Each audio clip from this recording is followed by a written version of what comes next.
जैसे कि हम देखते हैं कि सरकारी विभागों में हम जाते हैं तो जो लोगों के काम होते हैं वो बहुत लेट होते हैं, उनको धक्के खिलाए जाते हैं इधर से उधर। तो जो रिश्वत देता है उसका काम एकदम हो जाता है। हमारी अपेक्षा क्या रहती है एक अधिकारी से कि आप एक काम करिए, आप इस फाइल को तुरंत साइन कर दीजिए, जबकि वो 4 सेक्टर से बीत के आने वाली फाइल होती है। आजादी की लड़ाई और भ्रष्टाचार की लड़ाई में दोनों में क्या समानता है? कि ना तो मैं रिश्वत दूंगा ना ही मैं रिश्वत लूंगा। कैश लेन देन जितना कम होगा उतना भ्रष्टाचार भी कम होगा। आज अगर किसी को 5 लाख रुपए रखने पड़ते हैं तो उसको एक बैग रखना पड़ेगा अपने साथ। अगर आज 500 का नोट भी बंद हो जाता है तो उसको तो बैग का एक अटैच ही रखना पड़ेगा। तो आपके अनुसार सबसे ज्यादा भ्रष्टाचार राजनीतिक कौन से सेक्टर में देखा जाता है? राजनीति, शैक्षिक, स्वास्थ्य या रोजमर्रा की जो हमारी आम जो जिंदगी हम जीते हैं उसमें? एक रिक्शा वाले को 10 रुपए देने थे, उसने कहा मेरे पास खुला हुआ पैसे नहीं है साहब। उसने बोला तो भाई साहब नहीं है तो मेरे पास तो नहीं है। उसने कहा ये मेरा पेटिया है। बहुत सारे केस ऐसे चल पड़े हैं कि वो अधिकारी किसी से अपनी जेलेसी निकालने के लिए, कोई व्यक्ति जेलेसी निकालने के लिए उस अधिकारी को फंसाना चाहता है। भ्रष्टाचार को एक बहुत छोटा सा वर्ड है, मगर इसका अगर आप देखेंगे तो बहुत बड़े रूप में कार्य कर रहा है। मैं काजल खुराना आपका आज के इस पॉडकास्ट शो में स्वागत करती हूँ। आज हमारे साथ हैं Gaurav Gaba ji, national president of anti corruption foundation of India. Welcome sir. नमस्कार, बहुत बहुत। सर, भ्रष्टाचार anti corruption foundation of India जो है वो भ्रष्टाचार से कनेक्टेड है जी। तो मैं ये जानना चाहूंगी कि भ्रष्टाचार की असली जड़ें क्या हैं? देखिए, भ्रष्टाचार को एक बहुत छोटा सा वर्ड है, मगर इसका अगर आप देखेंगे तो बहुत बड़े रूप में कार्य कर रहा है। ये जो बुराई का कोई चीज़ बुराई में होती है तो बहुत बड़े रूप में कार्य कर रही होती है। और भ्रष्टाचार की जड़ें तो देखो, सबसे पहले फर्स्टली मैं यही कहना चाहूँगा कि भ्रष्टाचार जो है वो खुद से शुरू होता है। आप ये देखिए कि भ्रष्टाचार को पैदा करने वाले भी हम ही लोग हैं। कोई भी अगर अधिकारी या कोई भी भ्रष्टाचारी अगर पैसे मांगता है तो वो भ्रष्टाचार कहाँ से आता है? पैसा देने वाला भ्रष्टाचारी सबसे पहले कहलाएगा और लेने वाला बाद में कहलाएगा। सबसे पहले तो अगर भ्रष्टाचारी अगर हम खुद ही उसको डिमांड करेंगे तो कोई किसी को चीज़ को लेने के लिए किसी को ज़्यादा पावर की तो ज़रूरत होती नहीं है। अगर आप किसी को डिमांड करेंगे कि आप हमको पैसा दीजिए तो वो भ्रष्टाचारी कहलाएगा ना। अगर हम उसको अपने आप ही बोल रहे हैं कि साहब आप इतना काम कर दीजिए और हम आपको इतना पैसा देंगे तो भ्रष्टाचारी तो हम हुए ना पहले। तो जड़ें तो हमें अपने आप से सही करनी पड़ेगी, क्योंकि अगर हम सही है तो जग सही है और अगर हम गलत है तो जग भी गलत रहेगा। सर, जैसे कि हम देखते हैं कि सरकारी विभागों में हम जाते हैं तो जो लोगों के काम होते हैं वो बहुत लेट होते हैं, उनको धक्के खिलाए जाते हैं इधर से उधर। तो जो रिश्वत देता है उसका काम एकदम हो जाता है। जैसे शुरुआत तो हमारे से होती है, लेकिन हम लोग भी सरकारी विभागों में कहीं ना कहीं सफर करते हैं। देखिए, ऐसा नहीं है कि सरकारी विभाग सारे के सारे भ्रष्ट हैं। पहली बात तो ये देखिए कि जहाँ है सिस्टम वहाँ सिस्टम रहेगा।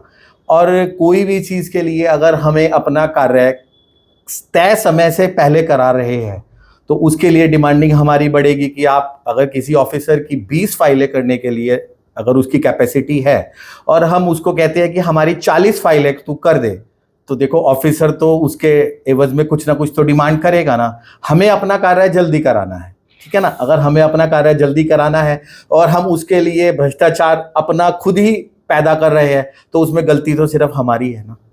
आप देखिए, आप में बुराई और सच्चाई साफ पता चलेगी।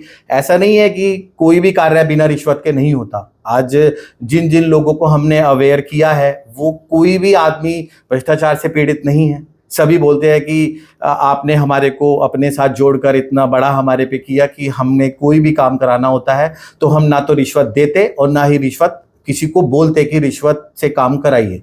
और अगर सच्चाई से काम कराएंगे तो सब कुछ निहित है। और पहले अपने आप को ईमानदार बनना पड़ेगा। और अगर कार्य करना है, किसी भी चीज़ के लिए प्रक्रिया होती है। आप ये देखिए, आपने आलू का पराठा खाना है, छोटी सी आप लेडीज़ है इसलिए आपको किचन की बात ही बता रहे हैं कि आलू का पराठा है, हम आपको बोलते हैं कि आलू का पराठा बना कर दे दो, तो 1 सेकंड के अंदर तो आलू का पराठा नहीं बनेगा ना। आलू पहले मैश किया जाएगा, उसके ऊपर रोटी के अंदर डाला जाएगा, फिर उसके ऊपर बनाया जाएगा, फिर रोटी बनेगी। और हमारी अपेक्षा क्या रहती है एक अधिकारी से कि आप एक काम करिए, आप इस फाइल को तुरंत साइन कर दीजिए, जबकि वो 4 सेक्टर से बीत के आने वाली फाइल होती है। आप ये बताइए, तो तभी तो हम ये बोल रहे हैं कि अगर कार्य को करना है तो आपको भी धैर्य और संयम का परिचय देना पड़ेगा। जैसे कि ये कहा जाता है कि कोई भी काम हम कॉमन पीपल ये कहते हैं कि कोई भी काम बिना रिश्वत दिए नहीं होगा, तो क्या ये सोच? नहीं, ये सोच से बिल्कुल गलत है। आप ये देखिए कि क्योंकि सच्चाई के ऊपर बुराई की जीत सबसे पहले हो जाती है, और जबकि बुराई सच्चाई के पीछे हो जाती है। अगर हम सच्चाई से समझेंगे तो कोई भी चीज़ ऐसा नहीं है, ये हम लोगों ने धारणा बना ली है। जब धारणा किसी चीज़ की बन जाती है तो फिर वो सारे स्वार्थ में वही चीज़ निहित हो जाती है कि मेरा काम बिना पैसे दिए नहीं होगा, जबकि ऐसा कुछ नहीं है। हम अपने यहाँ से ये चीज़ का समर्थन करते हैं कि कोई ऐसा चीज़ नहीं होती कि जो बिना पैसे के नहीं हो सकती। ये लोगों ने अपना भ्रम बना लिया है, और उसके लिए क्या आवश्यक है, वो जागरूक होना जरूरी है। जब तक जागरूक नहीं होगा तब तक मन के अंदर भ्रांतना यही आएगी कि मेरा काम पैसे देने बिना नहीं लिया जाता। आप प्रयत्न तो करो, आप प्रयत्न ही नहीं कर रहे किसी भी चीज़ के लिए, तो फिर उस चीज़ को तो आप भ्रष्टाचार का ही रूप बताएंगे ना, और उसकी जड़ भी आप ही है खुद। तो हम लोगों को कैसे जागरूक कर सकते हैं इस चीज? आप जागरूक क्या होता है कि किसी भी चीज के लिए पहले तो सर्वप्रथम आपको अपने से अपनी जो ईमानदारी अपने अंदर लानी पड़ेगी, ठीक है।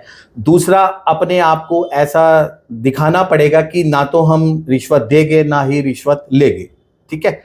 और अगर किसी की भी सूचना आपको प्राप्त होती है या कोई हम भ्रष्टाचार से केस देखते हैं, तो आप संबंधित जो हमारे डिपार्टमेंट्स बने हुए हैं, national anti corruption bureau, vigilance cell और एंटी करप्शन पोर्टल, जो बहुत अच्छी तरीके से कार्य कर रहा है, वहां पर अपनी शिकायत को आप दर्ज कर सकते हैं। वहां के अधिकारी सफल टैपिंग करते हैं, और अधिकारी जो उससे पीड़ित व्यक्ति होता है उसको न्याय भी दिलाते हैं, और जो संबंधित पक्ष जो इन्होंने ये कार्य किया होता है भ्रष्टाचार का, उनको सजा भी दिलाई जाती है। तो लोग इन पोर्टल्स तक कैसे पहुंचे? पोर्टल्स के लिए तो सिंपल सा वे है कि आप गूगल, आजकल तो पता है कि गूगल पे सब चीज सर्च हो जाती है, और हर एक सिटी के अंदर एक एंटी करप्शन ब्यूरो का एक थाना होता है। वहां पर आप अपनी शिकायत को दर्ज कर सकते हैं, या अपना जो हमारा मुख्यमंत्री पोर्टल है वहां पर भी एक एंटी करप्शन पोर्टल अलग से दिया हुआ है, वहां पर भी आप अपनी शिकायत दर्ज कर सकते हैं। जैसे कि हम देख रहे हैं, जब से भाजपा सरकार आई है तो वो नियमित रूप से भ्रष्टाचार को कम करने की वजह से कुछ ना कुछ योजनाएं बना रही है। हाँ, जैसे कि डिमोनेटाइजेशन हुआ था, काफी साल हो गए हैं, तो इस पर आप क्या कहना चाहेंगे कि भ्रष्टाचार कम हुआ है? देखिए, मैं आपको ये बात तो आश्वस्त करता हूँ कि हमें भी काफ़ी का समय हो गया है इस फील्ड में कार्य करते हुए, जबकि नरेंद्र मोदी सरकार जब से हमारे बीच में आई है और कार्य कर रही है, आप ये देखिए कि प्रधानमंत्री श्री नरेंद्र मोदी जी का पहला एक जो स्टेप है वो भ्रष्टाचार को समाप्त करना है। क्योंकि उनकी जो पहला कहना ये है, हमने भी काफ़ी बार पीएमओ ऑफिस में अपनी लेटर इशू किया हुआ है कि अगर हमें विकसित भारत बनना है 2047 तक, तो उसको हमारे को उसके लिए सर्वप्रथम भ्रष्टाचार को इस देश से मुक्त करना पड़ेगा। अगर हम भ्रष्टाचार एक ऐसी बाधा है कि जिसके लिए किसी भी देश की अगर प्रगति निश्चित नहीं हो सकती अगर उस देश में भ्रष्टाचार होगा, तो हमारी जो भारत सरकार है वो बहुत अच्छे कार्य कर रही है। आप ये देखिए, डिमोनेटाइजेशन आपने बोला, तो क्योंकि उनको लगा होगा कि कहीं ना कहीं दिख रहा है, तो नए नए आप ये देखिए कि ऑनलाइन चीज़ें हो चुकी है, बहुत ज़्यादा पोर्टल चल पड़े हैं, यूपीआई पेमेंट्स हो चुकी है। वो क्या है कि कैश लेन देन जितना कम होगा उतना भ्रष्टाचार भी कम होगा। अगर आप आज अपने यूपीआई से किसी को पेमेंट करते हैं तो आप ये देखिए कि निश्चित ही आप कस्टडी के अंदर क्या आप उसको शो आउट करना पड़ेगा आपको, क्योंकि आप सही हो जाएंगे। तो इसीलिए भारत सरकार भी इसी राह पे चल रही है कि उसको बिल्कुल प्योरली किया जाए। और देखिए, किसी भी चीज़ के लिए, कार्य को करने के लिए टाइम की आवश्यकता होती है। ये बहुत लंबी लड़ाई है, इतनी लंबी लड़ाई है कि इसमें पूरे समाज को एकत्रित होना पड़ेगा। अगर पूरा समाज एकत्रित नहीं होगा तो यह लड़ाई बहुत बहुत मुश्किल होगी, या मैं कहूँगा कि असंभव हो जाएगी, अगर सभी पूरे देश की जनता इस भ्रष्टाचार की लड़ाई में साथ नहीं देगी। आजादी की लड़ाई और भ्रष्टाचार की लड़ाई में दोनों में क्या समानता है? हाँ, ये बहुत अच्छा आपने क्वेश्चन पुटअप किया, उसके लिए मैं आपका बहुत बहुत थैंक्स कहना चाहूँगा। कि देखिए, आज़ादी की लड़ाई और हमारे भ्रष्टाचार की लड़ाई में बहुत सी समानताएं हैं। और आज़ादी की लड़ाई भी हम पूरे देश ने मिलकर लड़ी, और आज भ्रष्टाचार भी लड़ाई भी हम पूरा देश अगर लड़ेगा तो ये समानता आ गई। सबसे बड़ी समानता तो मैं ये कहना चाहूँगा कि एक अन्यायपूर्ण जो व्यवहार था, अन्यायपूर्ण के खिलाफ हमारी जो लड़ाई है। पहले क्या था कि देश जब आज़ाद नहीं हुआ था और देश की लड़ाई के अंदर जो अन्यायपूर्ण व्यवहार विदेशों द्वारा या विदेशी जो सरकारें बैठी थी उन्होंने हमारे ऊपर बहुत कायरतापूर्ण व्यवहार किया, उसकी अन्याय की लड़ाई के लिए ही हमने पूरा देश एक साथ हुआ और आज़ादी की लड़ाई लड़ी।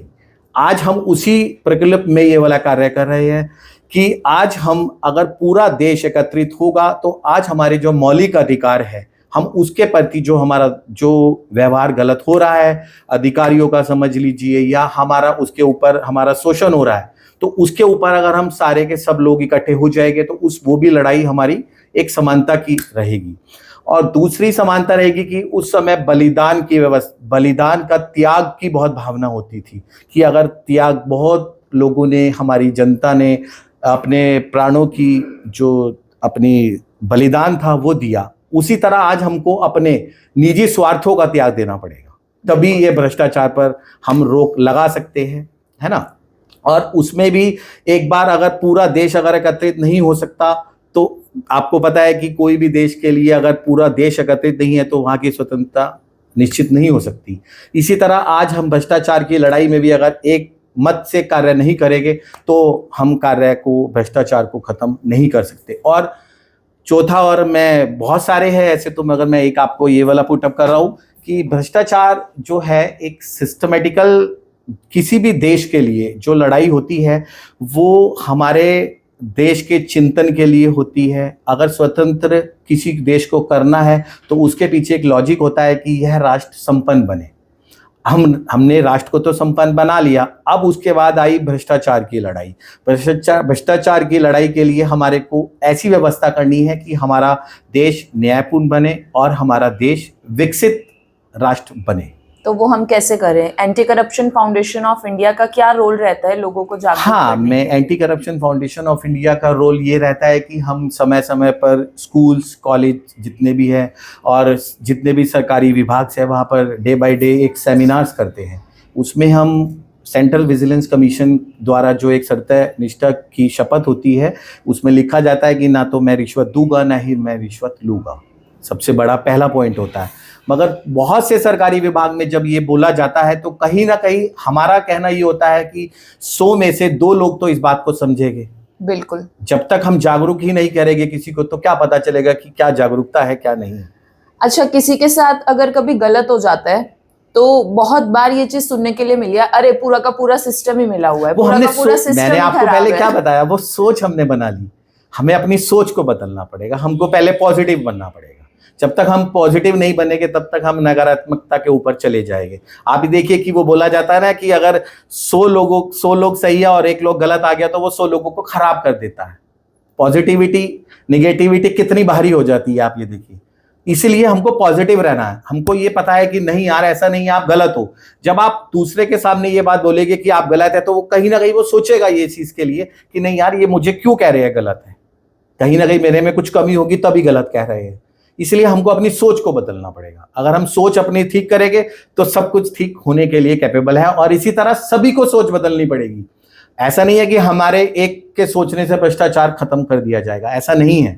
भ्रष्टाचार को सबको मिलकर खत्म करना पड़ेगा। उसमें आपकी भी सहभागिता रहेगी, पूरी जनता की, पूरे देशवासियों की सहभागिता जब तक नहीं होगी तो यह मिशन बहुत बहुत बहुत मुश्किल मिशन है। और आप ये देखिए कि आज़ादी की लड़ाई 200 साल से चल रही थी। 200 साल से आप ये देखिए शहीद भगत सिंह, चंद्रशेखर आजाद, मंगल पांडे, उन्होंने क्या ये सोचा होगा?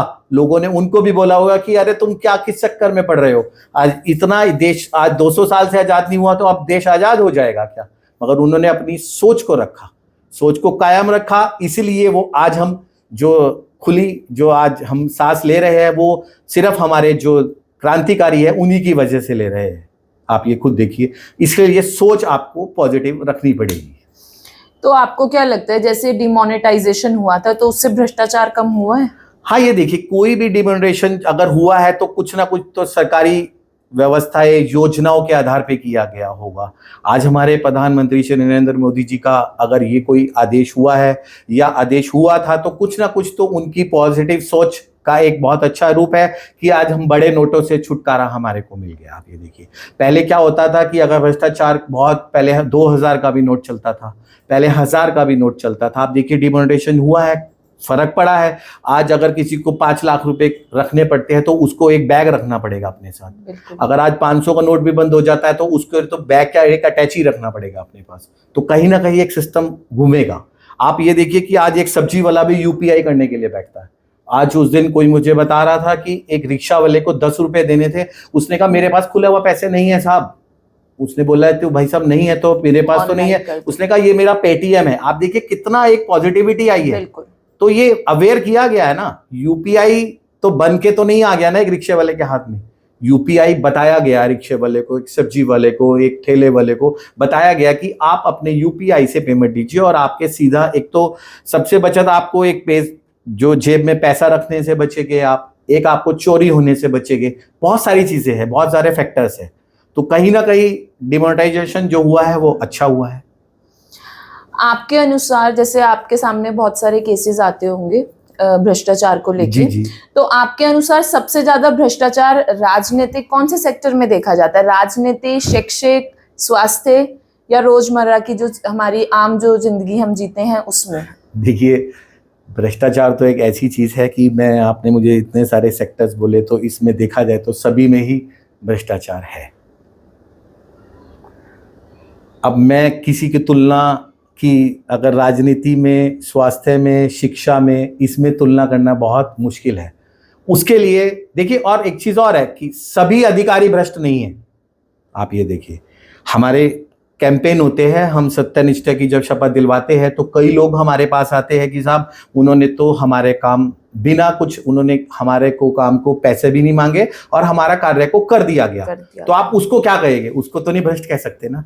तो सब विभाग में सभी अधिकारी भ्रष्ट है तो मैं ऐसा बिल्कुल भी इस माध्यम से नहीं कहूंगा। कार्य को करने की अपना एक सच्चाई से आपको दिखाना पड़ेगा। अगर आप में सच्चाई की भावना है और सामने वाले को आप सच्चाई से झुका सकते हैं तो आप जरूर झुकाइए। देखो कोई भी चीज करने के लिए आपको सामने वाले को अपने आप को ईमानदार बताना पड़ेगा, तभी वो ईमानदारी से आपसे बात करेगा। क्योंकि हमने ही रूपरेखा बनाई है ना, हमने ही रूपरेखा बनाई है कि हम पैसे जेब में डाल के ले जाते हैं और बोलते हैं कि साहब इसको जल्दी कर दो, मेरे पास समय नहीं है। अब समय नहीं है तो उस अधिकारी को तो समय मिल गया ना पैसे लेने का, हमने उसको उजागर कर दिया।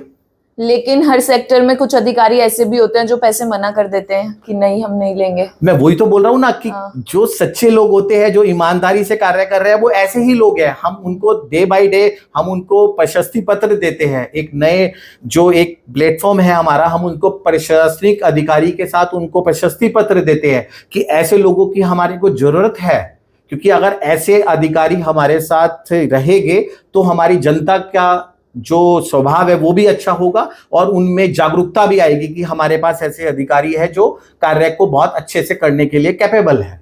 मैं वही बोल रहा हूँ आपको। अगर आपके सामने कोई anti corruption foundation of India के सामने ऐसा कोई केस आता है कोई अधिकारी का या कुछ, तो आपका क्या रोल रहता है? हमारा यही रोल होता है कि हम संबंधित अधिकारी से जो हमारे को रिपोर्ट आता है पहले हम उसको एफिडेविट के ऊपर लेते हैं किसी भी।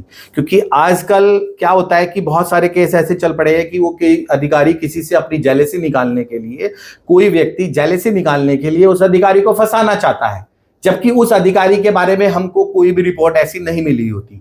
तो पहले हम तहकीकात करते हैं उस चीज की कि जो हमारे पास रिपोर्ट लेकर आया है वो सत्य भी है या नहीं है। तो इसलिए हम एफिडेविट एक कानूनी रूप से सहारा लेते हैं, क्योंकि किसी भी चीज की, देश की प्रणाली भी किसी चीज पर टिकी है तो वो कानूनी प्रक्रिया के ऊपर है। अगर आप कानूनी रूप से कार्य करेंगे तो आपको कोई भी किसी भी चीज के लिए रोक नहीं सकता।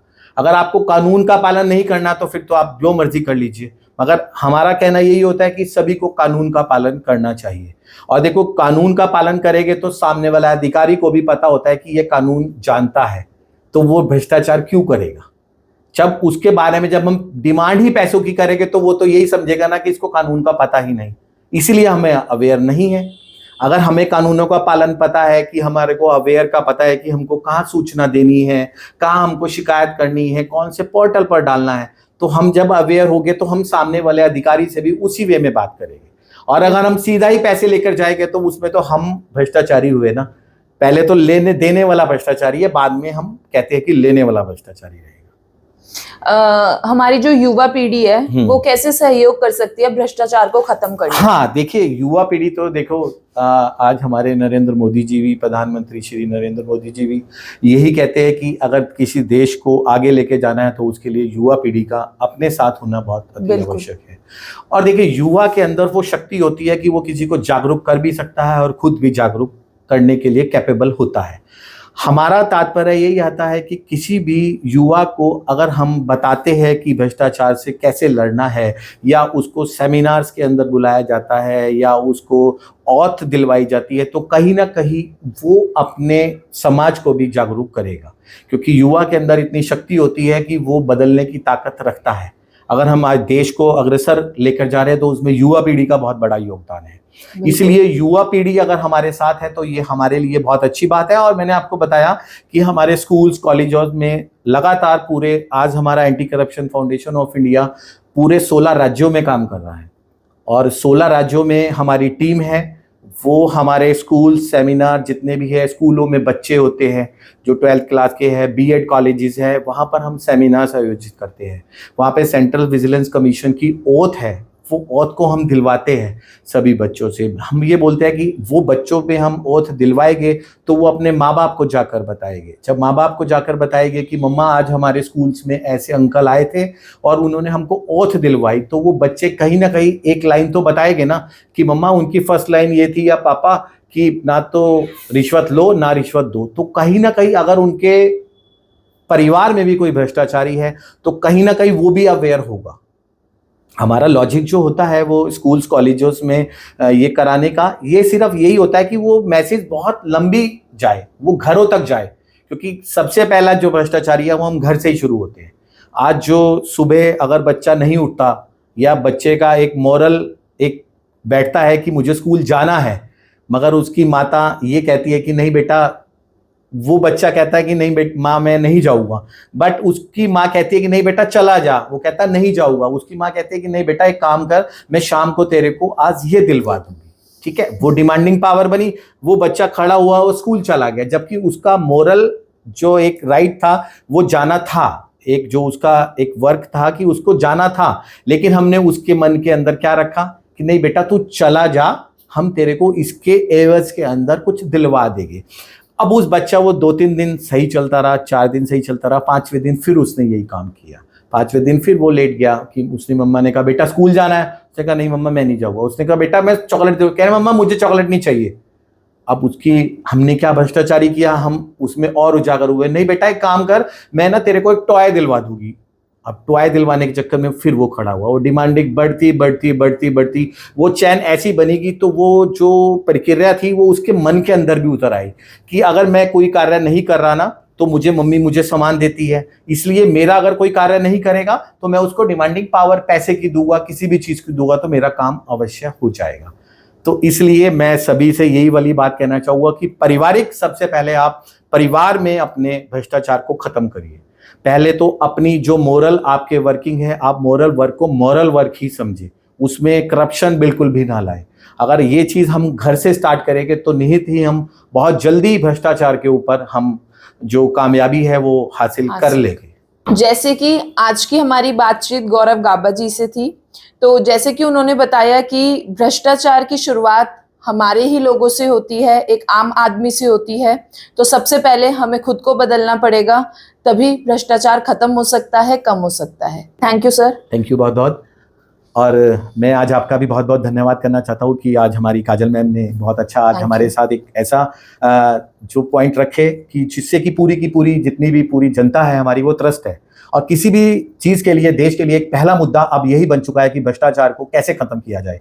तो बहुत अच्छा इन्होंने उठाया, और मैं यही चीज़ करूँगा कि आप सभी को ये मैसेज देना चाहता हूँ कि आप सबसे पहले अवेयर हुए, सबसे पहले आप ईमानदार बनिए, बाद में किसी और को ईमानदार बनने से बचाइए या ईमानदार बनिए। मैं आपको फिर से ये बात, यहाँ पर फर्क है, पहले आपको खुद को ईमानदार बनना पड़ेगा, है ना। आप दूसरे को ईमानदार बना रहे हैं और आप खुद भ्रष्टाचारी है तो उस चीज़ का क्या फायदा।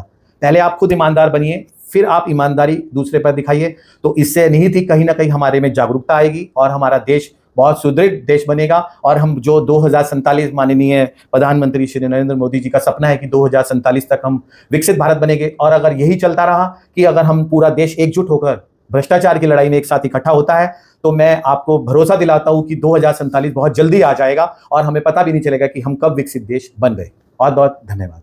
जो हमारे व्यूअर्स इस वीडियो को देख रहे हैं, अगर आप में से कोई भी इस भ्रष्टाचार की समस्या से गुजर रहा है तो वो हमें कमेंट बॉक्स में बता सकता है, और नहीं तो हमारी anti corruption foundation of India के साथ कांटेक्ट कर सकता है। हम नीचे डिटेल में anti corruption foundation of India का कांटेक्ट नंबर आपको शेयर कर रहे हैं। आप उस नंबर पर कॉल करके अपनी समस्या बता सकते हैं। धन्यवाद।